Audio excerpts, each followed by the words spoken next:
कहानी की शुरुआत साल 1987 से होती है, जहां पर हम हेनरी नाम के एक 13 साल के लड़के को देखते हैं जो अपनी माँ के साथ अमेरिका के एक रूरल इलाके में रहता है, क्योंकि हेनरी के पिता ने उसकी माँ को डिवोर्स दे दिया है और दूसरी शादी कर चुके हैं। पर हेनरी वीकेंड में कभी कभी उनसे मिलने जाता था। हेनरी की माँ काफी उदास और अकेली रहती है, जिस बात से हेनरी परेशान होता है। वह अपनी माँ को हर खुशी देना चाहता है। वो बहुत समझदार होता है। उसे मालूम था कि उसकी माँ उसके लिए बहुत कुछ करना चाहती है। घर हेनरी की माँ जब भी कोई काम करती है तब उनका हाथ कांपने लगता है और घर का कई सारा सामान खराब हो जाता है, जिसे उसकी माँ खुद ठीक नहीं कर सकती थी। लेकिन हेनरी अपनी माँ के डिप्रेशन को दूर करने के लिए उनके साथ डांस करता था, उन्हें नए नए डिशेस बनाकर खिलाया करता था। एक दिन हेनरी की माँ अपने बेटे के साथ शॉपिंग करने जाती है। वो किसी भी अजनबी से बात करने से डरती है, इसलिए वो अपने बेटे को अपने साथ लाई थी। हेनरी स्टोर में मैगजीन देखने लगता है। तभी उसके पास फ्रैंक नाम का आदमी आता है। वो घायल होता है। हेनरी फ्रैंक से कहता है कि क्या वो उसे लिफ्ट दे सकता है। इस पर हेनरी गान जाता है।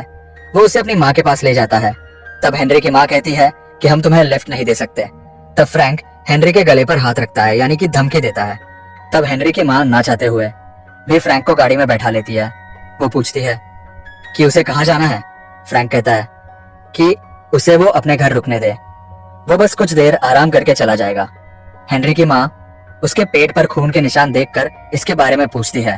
तब फ्रैंक बताता है कि वो 15 साल से जेल में था और आज जेल के हॉस्पिटल में उसका अपेंडिक्स का ऑपरेशन था, पर वो हॉस्पिटल की खिड़की से कूद कर भाग गया। ये सब सुनकर हेनरी और उसकी माँ डर जाते हैं, पर उनके पास कोई रास्ता भी नहीं होता, इसलिए वो फ्रैंक को अपने घर ले जाते हैं। हेनरी की माँ पूछती, क्या तुम हमें चोट पहुंचाओगे। फ्रैंक कहता है उसने कभी भी किसी को चोट नहीं पहुंचाई है और अभी तो वो जेल से भागा है, फिर से वो ऐसी कोई गलती करके जेल नहीं जाना चाहता। वही घर में टीवी पर वो लोग न्यूज में देखते हैं कि पुलिस फ्रैंक को ढूंढ रही है, जो कि एक क्रिमिनल है। उसे बहुत ही खतरनाक बताया जा रहा है। फ्रैंक कहता है कि जैसा बताया जा रहा है वैसा नहीं है। वो कहता है कि पुलिस यहाँ ढूंढने के लिए आ सकती है और अगर वो घर में आए तब उन्हें नहीं लगना चाहिए कि तुम दोनों ने मुझे रहने के लिए जगह दी है। इसलिए वो हेनरी की माँ को कुर्सी पर बैठाकर उनके हाथ और पांव को बांध देता है और उन्हें कोई चोट नहीं पहुंचाता। हेनरी को फ्रैंक खुला ही छोड़ देता है ताकि अगर कोई पड़ोसी घर पर आए तो वो उनसे बात कर सके, ताकि किसी को भी उसके बारे में शक ना हो। हेनरी और उसकी माँ भी फ्रैंक की बात मानते हैं। फ्रैंक खाना बनाता है। वो बहुत बढ़िया खाना बनाता है। हेनरी की माँ के पास बैठकर वो खाना खाने लगता है, पर उसकी माँ के हाथ बंधे होते हैं, इसलिए वो उसे खिलाता है और वो भी बिना डरे खाती है। हेनरी ये देखकर अपनी माँ की बताई हुई बातों को याद करता है। उन्होंने बताया था कि जब लोग बड़े होते हैं वो किसी न किसी को अपना बनाना चाहते हैं, पर हेनरी की माँ काफी दिनों से अकेली थी और हेनरी चाहता था कि उनकी जिंदगी में भी कोई आदमी आए जो उनका ख्याल रखे। यहाँ फ्रैंक हेनरी की माँ से पूछता है कि यहाँ से स्टेशन कितनी दूर है। वो कहती है कि ज्यादा दूर नहीं है। फ्रैंक का प्लान होता है कि वो सुबह ट्रेन से भाग जाएगा। इसके बाद फ्रैंक हेनरी की माँ को बेल्ट से बांध देता है और खुद नीचे सोता है। हेनरी छुपकर ये सब देखता है। अगली सुबह फ्रैंक हेनरी की माँ को खोल देता है और कहता है कि वैसे भी अब यहाँ से वो जाने वाला है, पर फ्रैंक को न्यूज़पेपर से पता चलता है कि वीकेंड हॉलीडे की वजह से ट्रेन चल नहीं रही है, इसलिए वो आज यहाँ रुकने का फैसला करता है। फ्रैंक नहीं चाहता कि वो उन लोगों के ऊपर बोझ बन जाए, इसलिए वो घर का काम करने लगता है, जिसे साफ सफाई और घर का छोटा मोटा काम वो कर देता है। फ्रैंक हेनरी को बेसबॉल खेलना सिखाता है। फिर शाम को जब उनका नेवर घर के डोर पर आता है तो फ्रैंक हेनरी की माँ को पकड़ लेता है और हेनरी से कहता है कि मेरे बारे में कुछ मत कहना। हेनरी दरवाजा खोलता है, तब पड़ोसी उसे कुछ पेपर्स देता है। वो उससे उसकी माँ के बारे में पूछता है। हेनरी कहता है कि वो नहा रही है। तब वो कहता है तुम्हें ऐसे दरवाजा नहीं खोलना चाहिए, तुमने टीवी नहीं देखी, एक क्रिमिनल जेल से भाग गया है। वो उसे वॉर्न करके यहाँ से चला जाता है। इसके बाद हेनरी की माँ फ्रैंक के ऊपर गुस्सा करती है और उसके बेटे से ऐसा काम करवाने से मना करती है, साथ ही उसे दूर रहने को कहती है। हेनरी और उसकी माँ को लगता है कि भले ही फ्रैंक ने कोई गुनाह किया हो, पर उसका बिहेवियर बहुत अच्छा है, वो उन्हें चोट नहीं पहुंचा सकता है। पड़ोसी ने जो कई सारे सेब दिए होते हैं वो जल्द ही खराब होने लगते हैं, इसलिए हेनरी की माँ उन्हें फेंकने ही वाली होती है। तो फ्रैंक कहता है कि उसके पास एक आइडिया है। वो सेब छीलकर केक बनाने की तैयारी करता है। फ्रैंक हेनरी और उसकी माँ को इसकी रेसिपी सिखाता है और ये तीनों मिलकर केक बनाने में लग जाते हैं। जब हेनरी की माँ के हाथ कांपने लगते हैं तब फ्रैंक उनके हाथ पकड़कर उन्हें शांत करता है और ये दोनों करीब आने लगते हैं। हेनरी की माँ भी बहुत दिनों से अकेली थी, इसलिए वो फ्रैंक को खुद से दूर नहीं करती। ये चीज हेनरी भी देख पाता है, पर उसे पता नहीं होता कि ये सही है या नहीं। रात में फ्रैंक घर के पास से पुलिस को गुजरता हुआ देखता है। उसे लगता है कि पुलिस घर में तलाशी लेने आ सकती है, इसलिए उसे यहाँ से जाना चाहिए। पर हेनरी की माँ नहीं चाहती कि वो अभी यहाँ से जाए। वो उसे 1-2 दिन और रुकने को कहती है। वो कहती तब तक फ्रैंक का घाव भी ठीक हो जाएगा। हेनरी भी इस बात से सहमत होता है, इसलिए फ्रैंक गान जाता है। कुछ देर बाद फ्रैंक और हेनरी की माँ एक साथ बेड पर होते हैं और वो दोनों क्लोज हो जाते हैं। अगली सुबह फ्रैंक उठकर घर का काम करने लगता है। यो हेनरी को कार का टायर चेंज करना सिखाता है ताकि उसे दूसरों पर डिपेंड ना रहना पड़े। फिर जब शाम को हेनरी ग्रोसरी स्टोर में सामान लेने जाता है, तब उसकी मुलाकात एक क्लासमेट से होती है जिसे वो पसंद करता है। ये लड़की बहुत समझदार होती है और वो हेनरी को अपनी बातों से इम्प्रेस कर देती है। फिर वो सामान लेकर काउंटर पर जाता है। उसके सामान में रेजर भी था, इसलिए दुकानदार पूछता है कि ये क्या तुम्हारे लिए? हेनरी थोड़ा सोचकर बोलता है हाँ। इसके बाद वो घर आते वक्त देखता है कि रास्ते में पुलिस फ्रैंक के पोस्टर लगा रही है और हेनरी को सावधान रहने को कहती है। हेनरी जब घर आता है तो वो देखता है कि उनकी पड़ोसन घर में हेनरी की माँ को ढूंढ रही है। तभी फ्रैंक हेनरी को पकड़ लेता है और उसकी माँ पड़ोसी से बात करने जाती है। वो कहती है कि उसे काम से बाहर जाना है, इसलिए क्या वो आज उसके बेटे को अपने साथ रख सकती है। पड़ोसी का बेटा व्हीलचेयर पर होता है, जो ठीक से कुछ बोल नहीं पाता है। पड़ोसी के जाने के बाद उसके लड़के के पास फ्रैंक आता है, क्योंकि उसको पता था कि वह कुछ बोल नहीं पाएगा। वो उसके साथ खेलता है। ये लोग गार्डन में बेसबॉल खेलते हैं। फ्रैंक हेनरी की माँ को भी बेसबॉल खेलना सिखाता है। ये लोग आज बहुत मस्ती करते हैं। फिर रात में खाना खाकर ये लोग टीवी देख रहे होते हैं। तभी पड़ोसी अपने लड़के को लेने आती है। फ्रैंक उसके घर में आने से पहले ही छुप जाता है। टीवी में फ्रैंक के बारे में न्यूज दिखाई जा रही थी, जिसे पुलिस ढूंढ रही है। वो लड़का यह देखकर फ्रैंक का नाम लेने की कोशिश करता है, पर वो उसका नाम ले नहीं पाता। यह देखकर हेनरी की माँ डर जाती है, पर पड़ोसी अपने लड़के को यहाँ से लेकर चली जाती है। कुछ देर के बाद हेनरी की माँ और फ्रैंक साथ में होते हैं। ये दोनों अब एक दूसरे को पसंद करने लगे थे और ये फैसला करते हैं कि यह यहाँ से कनाडा जाकर अपनी नई जिंदगी की शुरुआत करेंगे। पर हेनरी की माँ को डर था कि हेनरी के पिता अपने बेटे को उसके साथ आने देंगे या नहीं, इसलिए वह सोचती है कि वो उन्हें बिना बताए ही हेनरी को लेकर यहाँ से चली जाएंगे। यहाँ पर हेनरी की माँ फ्रैंक को अपने पास्ट के बारे में बताती है। वो कहती है कि जब उनकी शादी हेनरी के पिता के साथ हुई तब वह बहुत खुश थी, पर बाद में बहुत मिसकैरेज हुई, जिसके चलते डिप्रेशन में चली गई। ये चीज हेनरी के पिता को पसंद नहीं आई और उन्होंने उन्हें डिवोर्स दे दिया।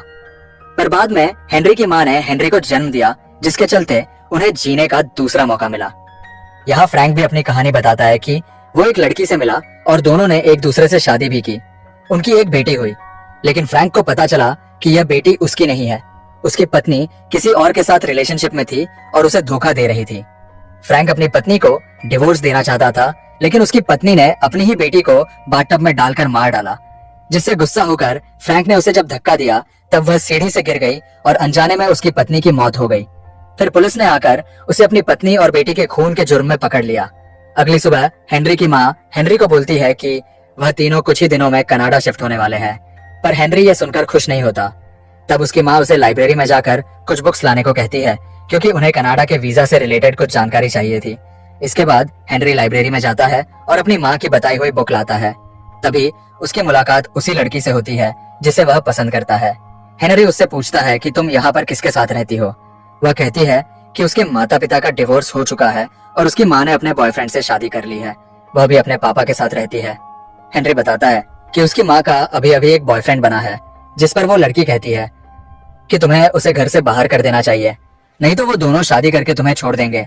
पर हेनरी को यकीन था कि फ्रैंक ऐसा नहीं है और उसकी माँ भी उसके साथ ऐसा नहीं करेगी। फिर वह घर पर बुक लाता है। रात में हेनरी के पापा उसे रेस्टोरेंट में लेकर जाते हैं, जहाँ उनके भी बच्चे होते हैं।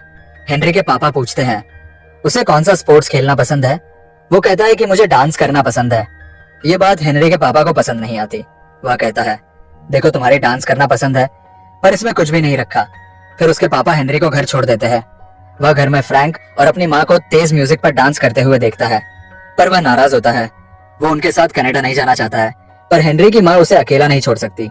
अगले दिन फ्रैंक और हेनरी की माँ सामान बांधने लगते हैं, क्योंकि कल वह कनाडा के लिए निकल जाएंगे। हेनरी अपनी दोस्त से आखिरी बार मिलना चाहता है, इसलिए वह उसके पास जाता है और बता देता है कि कल वह कनाडा जा रहा है। पर वह रुकने को कहती है। हेनरी बता देता है कि उसकी माँ का बॉयफ्रेंड फ्रैंक है, जिसे पुलिस ढूंढ रही है। वो लड़की कहती है, तुम अपनी माँ को मरता हुआ देखना चाहते हो, क्योंकि पुलिस जब उन दोनों को साथ में देखेगी तो उन्हें मार देगी। उधर फ्रैंक की चोट में इन्फेक्शन हो गया था, इसलिए हेनरी की माँ दवा लेने जाती है। पर जब कार स्टार्ट करती है तो वह किसी सोच में पड़ जाती है। तो फ्रैंक उनके पास आता है और पूछता है कि तुम यहाँ से जाना चाहती हो ना। इस पर वह हाँ कहती है। हेनरी की माँ को डर था कि फ्रैंक हेनरी को अपना गया फिर नहीं, या फिर समय वो अपने बेटे से कहीं दूर ना हो जाए। लेकिन फ्रैंक कहता है कि वह हेनरी को अपना बेटा ही मानता है। यह सुनकर हेनरी की माँ को खुशी होती है। अगले दिन ये लोग घर की सफाई करते हैं, क्योंकि आज ये लोग यहाँ से जाने वाले हैं। हेनरी सोचता है कि उसकी माँ अगर एक क्रिमिनल के साथ भागने वाली है और अगर पुलिस ने उनको पकड़ लिया तब उनकी जान जा सकती है। वो पुलिस को फ्रैंक के बारे में बताने की सोचता है, लेकिन उसकी माँ की खुशी फ्रैंक में थी, इसलिए वह इस बारे में कुछ भी नहीं करता। हेनरी एक लेटर अपने पिता को लिखता है कि वह कनाडा जा रहे हैं, जिसके बारे में हेनरी की माँ ने उन्हें नहीं बताया था। हेनरी चुपचाप घर से बाहर जाता है और अपने पापा के घर के मेल बॉक्स में लेटर छोड़ देता है। फिर वह जब घर आ रहा होता है तब एक पुलिस ऑफिसर वहां से गाड़ी लेकर गुजर रहा होता है। वह हेनरी को घर छोड़ने के लिए कहता है। हेनरी उसके साथ जाना तो नहीं चाहता था, पर उसे ऑफिसर की बात माननी पड़ती है। ऑफिसर हेनरी को घर छोड़ देता है। वही गाड़ी में हेनरी की माँ सामान रख रही होती है। पुलिस ऑफिसर जब सामान से भरी कार को देखता है तो उसे शक होने लगता है कि आखिर ये कहाँ जा रहे हैं। हेनरी की माँ उन्हें बताती है कि वह इन्हें बेचने जा रहे हैं। वह कहता है ठीक है, पर उसे खाली घर देखकर कुछ गड़बड़ लगती है, बट उसे कुछ दिखाई नहीं देता, इसलिए ऑफिसर यहाँ से चला जाता है। फ्रैंक यह सब छुपकर देख रहा होता है। वह हेनरी की माँ से कहता है कि हमें जल्दी यहाँ से जाना चाहिए, पुलिस को हम पर शक हो गया है। इसके बाद हेनरी और उसकी माँ बैंक से पैसे निकालने के लिए बैंक जाते हैं। वह अपने अकाउंट से सारे पैसे निकालने के लिए एम्प्लॉय से कहती है। तब बैंक के एम्प्लॉय को उस पर शक होता है, इसलिए वह मैनेजर से बात करती है। हेनरी की माँ से पूछते हैं कि क्या वह किसी मुसीबत में है। वह कहती है वो बार बार बैंक नहीं आना चाहती, इसलिए वह एक ही बार में पैसा निकाल रही है। ये सुनकर वो उसको पैसे दे देते हैं। यहाँ घर पर फ्रैंक अकेला होता है। तब उसके पास उनकी पड़ोसी आती है, जो फ्रैंक को देखकर हैरान हो जाती है। फ्रैंक कहता है कि वह हेनरी की माँ का दोस्त है और वह यहाँ पर काम से आया है। तब पड़ोसी यहाँ से चली जाती है। कुछ देर के बाद हेनरी और उसकी माँ घर आते हैं तो फ्रैंक बताता है कि हेनरी के पिता का कॉल आया था, क्योंकि उन्हें हेनरी का लेटर मिल चुका है। फ्रैंक और हेनरी और उसकी माँ यहाँ से भाग पाते उससे पहले ही उन्हें पुलिस के सायरन की आवाज सुनाई देती है। वह तीनों डर जाते हैं। फ्रैंक को पता था कि वह भाग नहीं सकता। वह हेनरी की माँ से कहता है कि वह उसके साथ ही रहना चाहता है, इसलिए उसे पुलिस के हवाले खुद को करना होगा। वो हेनरी और उसकी माँ को कुर्सी पर बैठाकर रस्सी से बांध देता है, ताकि पुलिस को शक न हो कि वह यहीं पर रह रहा था। फ्रैंक फिर से खुद को पुलिस के सामने सरेंडर कर देता है। पुलिस हेनरी और उसकी माँ को रस्सी से खोल देती है। उन्हें लगता है कि फ्रैंक ने इन्हें किडनैप कर लिया था और जबरदस्ती उनके साथ रह रहा था। फ्रैंक को फिर से जेल जाना पड़ता है। इसके बाद हेनरी की माँ लॉयर से मिलकर कहती है कि वो फ्रैंक के मामले में दलील देना चाहती है कि फ्रैंक उनकी मर्जी से उनके साथ रहता था, लेकिन लॉयर उन्हें चेतावनी देता है कि अगर वो ऐसा करती है तो हेनरी को उनसे दूर करके उसके पिता के पास भेज दिया जाएगा और हेनरी की माँ को भी सजा हो सकती है, क्योंकि उन्होंने एक मुजरिम को घर में बना दी थी। कुछ दिन के बाद हेनरी की माँ अपने बेटे को उसके पिता के पास भेज देती है, ताकि वह पढ़ लिख कर आगे बढ़ सके। हेनरी की माँ फ्रैंक को बहुत मिस करती है। वो उसे जेल में मिलने की कोशिश भी करती है, पर उन्हें मिलने नहीं दिया जाता। ऐसे ही कुछ साल बीत जाते हैं और हेनरी बड़ा हो जाता है। वो फ्रैंक का सिखाया हुआ केक बनाकर मशहूर हो गया और उसने अब एक रेस्टोरेंट भी खोला है। एक दिन फ्रैंक हेनरी को लेटर लिखता है कि वो उन दोनों को बहुत मिस करता है और जेल से जल्द ही छूटकर उनसे मिलने आएगा। हेनरी अब अपनी माँ के पास रहने आ जाता है। फिर हेनरी फ्रैंक को लेटर लिखकर बताता है कि उसकी माँ अभी भी उससे प्यार करती है और उसी घर में रहती है। कुछ दिन के बाद फ्रैंक जेल से बाहर निकल आता है और हेनरी की माँ से मिलता है। ये दोनों गले मिलकर रोने लगते हैं और इसी के साथ मूवी खत्म हो जाती है। दोस्तों, आपने यहाँ तक वीडियो देखी, उसके लिए थैंक यू वेरी मच। अब आपके लिए एक सवाल है कि मूवी में हेनरी सबसे पहले फ्रैंक से कहां पर मिला था? इसका आंसर कमेंट सेक्शन में जरूर लिखिए। वीडियो को लाइक करें, शेयर करें और चैनल को सब्सक्राइब करके बेल आइकॉन प्रेस करें, जिससे आने वाली वीडियोस आपसे मिस ना हो मिलते हैं। आपसे अगली वीडियो में। Till then bye bye, take care.